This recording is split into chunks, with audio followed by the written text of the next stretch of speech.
dichotomy between two wisdom. അതായത് നമ്മൾ ദൈവത്തെ മാത്രം കേന്ദ്രീകരിച്ചുകൊണ്ട് നീങ്ങുമ്പോൾ ദൈവത്തിൻ്റെ ജ്ഞാനം ഒരു വശത്ത്,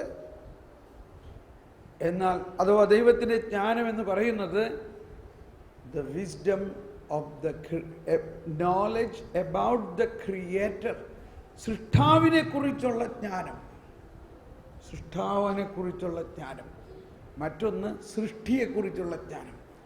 നമ്മുടെ ഹോൾ എഡ്യൂക്കേഷൻ ഫോർമേഷൻ, നമ്മൾ കിൻഡർ ഗാർഡൻ മുതൽ 10ാം ക്ലാസ്സും അതിനുശേഷം കോളേജും പോസ്റ്റ് ഗ്രാജുവേഷൻ വരെയുള്ള 20 എഡ്യൂക്കേഷൻ വർഷമുണ്ട്. 20 years ഓഫ് എഡ്യൂക്കേഷനിൽ നമ്മുടെ കോൺസെൻട്രേഷൻ മുഴുവനും സൃഷ്ടിയെക്കുറിച്ചുള്ള ജ്ഞാനമാണ്, സൃഷ്ടിയെക്കുറിച്ചുള്ള അറിവ്. Biology, zoology, chemistry, botany, physics, that is okay. പക്ഷേ അതിൻ്റെ ഉള്ളിൽ സൃഷ്ടാവിനെക്കുറിച്ച് മുൻകൂട്ടി നമ്മൾ അറിയുകയാണെങ്കിൽ ആ സൃഷ്ടാവിനെക്കുറിച്ചുള്ള അറിവിൽ സൃഷ്ടിയെക്കുറിച്ചുള്ള അറിവ് പിന്നെ പഠിക്കാൻ എളുപ്പമല്ലേ? അപ്പോൾ ഇങ്ങനെയുള്ള റെവല്യൂഷണറി ചേഞ്ച് ഈ ലോകത്തിന് ആവശ്യമായിരുന്നു. It is a need of a revolutionary change. പിന്നെ പേപ്പറിൽ കണ്ടൊരു വാർത്ത എന്താ? ഒരു കുട്ടിയെ UKG പഠിക്കുന്ന കുട്ടിയെ പട്ടിക്കൂടിലിട്ടു ശിക്ഷ. എന്നിട്ട് സ്കൂളിൻ്റെ ലൈസൻസ് ക്യാൻസൽ ചെയ്തു. May be an isolated thing നമ്മളത്.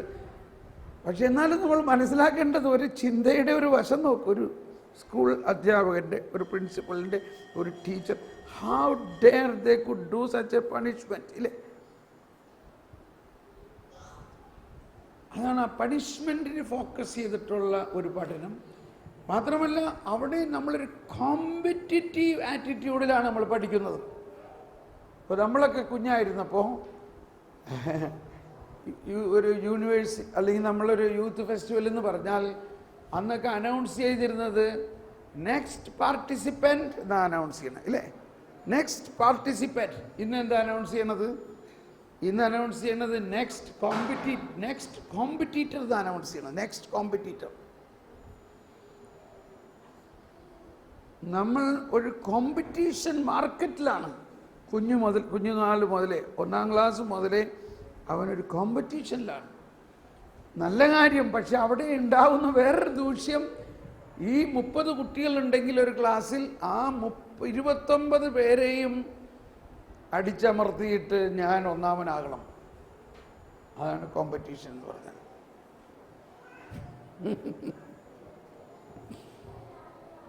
ഇതിനെ എങ്ങനെ റെക്ടിഫൈ ചെയ്യാൻ പറ്റുമെന്ന് നമുക്കറിഞ്ഞൂടാ.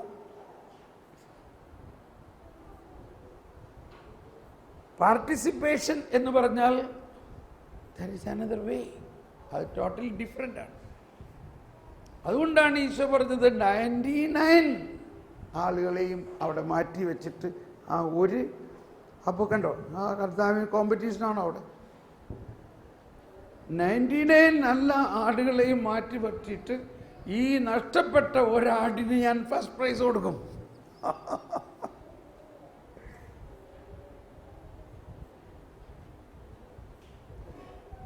അപ്പോൾ ഞാനൊരു കീനോട്ടുമായി പറയുകയാണ്, ഈ കാലഘട്ടത്തിൽ ഞാൻ ഒരുപാട് രാജ്യങ്ങളിൽ യാത്ര ചെയ്യുമ്പോഴൊക്കെ എൻ്റെ ഹൃദയത്തിൽ ജ്വലിക്കുന്നൊരു പ്രയാസം ഇതാണ്. ഏറ്റവും പ്രധാന ഒരു കാര്യം, ഞാനിപ്പോൾ ഇംഗ്ലണ്ടിൽ പോകാറുണ്ട്, അവിടെ നമ്മുടെ മലയാളി സമൂഹം ഇഷ്ടം പോലെയുണ്ട്. അമേരിക്കയിലുണ്ട്, യൂറോപ്പിലുണ്ട്. അധികവും ആളുകളിലുള്ള ഒരുപാട് തെറ്റായ പ്രബോധനങ്ങളും ഫോർമേഷൻ കൊണ്ട് വികലമായ ഒരവസ്ഥയിലാണ് നമ്മുടെ സമൂഹം തന്നെ. അതിനെ ഫോം ചെയ്യാൻ ബെസ്റ്റ് വേ നിങ്ങളിപ്പോൾ കണ്ടുപിടിച്ചിരിക്കുന്ന കുഞ്ഞുനാൾ വരെ ചെറുപ്പകാലങ്ങളിലുള്ള ശീലം മറക്കുമോ, ആ കുഞ്ഞുനാളിൽ തന്നെ അവരെ ഫോം ചെയ്യാന്നുള്ളതും അവരിൽ നല്ല ആശയങ്ങൾ കൊടുക്കുക എന്നുള്ളതും അവരിൽ വചനം കൊടുക്കുക എന്നുള്ളതും ദാറ്റ് ഈസ് വെരി ഗുഡ്. അതുകൊണ്ട് ആ ഒരു ഡെവലപ്മെൻറ്റ് ഈസ് അപ്രീഷിയേറ്റഡ്. അതിനെ ഞാൻ അഭിനന്ദിക്കുന്നു. ഇനി നമ്മൾ എങ്ങനെ അതിനെ അച്ചീവ് ചെയ്യാന്നുള്ളതിൻ്റെ ടാസ്ക് ആണ് നമ്മളുടെ മുമ്പിൽ. അതിനെക്കുറിച്ച് നമ്മളിനി ഭക്ഷണം കഴിഞ്ഞിട്ട് ചിന്തിക്കാം കുറച്ച് കൂടുതലായിട്ട്. പിന്നെ ഓരോരോ ഏരിയകൾ എടുക്കാം.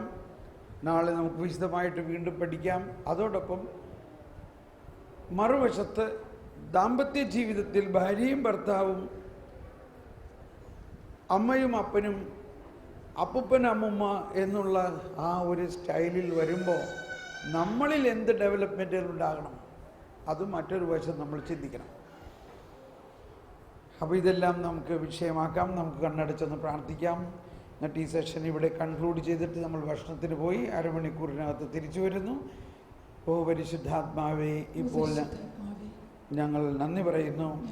ഞങ്ങളിൽ വസിക്കുന്ന പരിശുദ്ധാത്മാവേ, ഞങ്ങളുടെ ബുദ്ധിയെയും മനസ്സിനെയും ഞങ്ങളുടെ കുടുംബത്തെയും സമർപ്പിക്കുന്ന ദൈവമേ, ഞങ്ങൾക്ക് ആ പ്രൊഫറ്റിക് സ്പിരിറ്റ്, ആ പ്രവാചക ശക്തി നൽകിക്കൊണ്ട് ഞങ്ങളിലുള്ള പ്രവചനത്തിലൂടെ, ആത്മാവിൻ്റെ പ്രവാചക ശക്തിയിലൂടെ ഞങ്ങളെ നയിക്കണമേ. ഞങ്ങളുടെ കുഞ്ഞുങ്ങളെ അവരുടെ ഭാവി പടുത്തുയർത്തുന്നതിന് അങ്ങ് എന്താഗ്രഹിക്കുന്നുവോ ദൈവമേ, അങ്ങാണ് ഞങ്ങളെ മക്കളെ തന്നത്. അങ്ങേക്ക് വേണ്ടിയാണ് അവരെ ഞങ്ങൾക്ക് തന്നത്. അങ്ങിലെത്തുന്നതോളം ഞങ്ങളുടെ ഹൃദയം അസ്വസ്ഥമാണ്, അല്ലെങ്കിൽ ഞങ്ങളുടെ ഹൃദയം കൂടുതൽ ആഗ്രഹിക്കുന്നു എങ്ങനെ മുന്നോട്ട് പോകണമെന്ന്. Praise the Lord. ആമേൻ.